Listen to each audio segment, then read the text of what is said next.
Should the church be involved in politics? I think that for most of us, our gut response to that question is most probably no. We don't like it when church leaders get too cosy with the political regime. Whenever I preach about politics, I always feel that I'm skating on very thin ice. And as for bishops and priests telling or even advising people how to vote, well, that never ends well. We might feel that religion and politics are two very separate things, and indeed that seems to be backed up by today's gospel. In the gospel today, Jesus says, "Render to Caesar what belongs to Caesar, and to God what belongs to God." What belongs to Caesar is generally taken to be the things that politicians and the civil authorities are concerned with. Issues like defence, education, healthcare, housing, transport, and taxation. Whereas the things that belong to God are generally taken to be things like churches, worship, Bibles, vestments, and perhaps personal morality. We might feel that church leaders should concern themselves just with godly stuff and leave the rest to our elected representatives. But is that true? Because, after all, what belongs to God? Surely the answer to that question is everything. Everything belongs to God, including the things that belong to Caesar. God is concerned with everything, every aspect of life.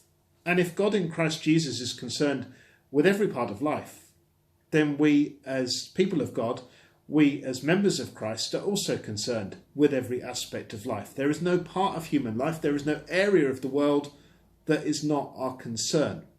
As the documents of the Second Vatican Council said, the joys and the hope, the grief and the anguish of the people of our time is the joys and the hopes and the grief and the anguish of the followers of Christ.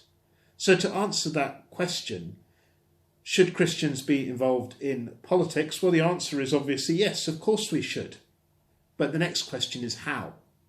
On the one hand, there are going to be times when, as a Christian community, as a church, when we will have to speak out against unjust policies or an unjust regime.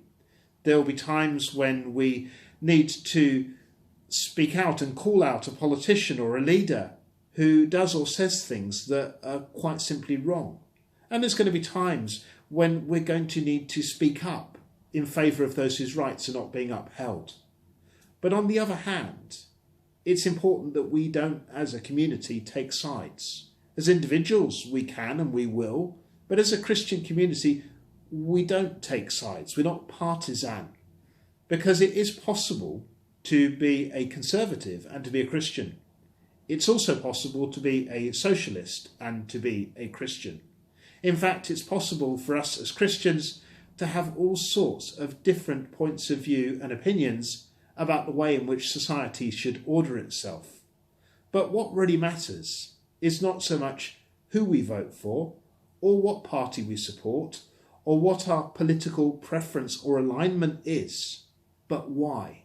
What lies behind our choices? What lies behind our preferences? Is it self-interest or self-service? Is it our personal advantage or a care for the common good? Is it hope or fear?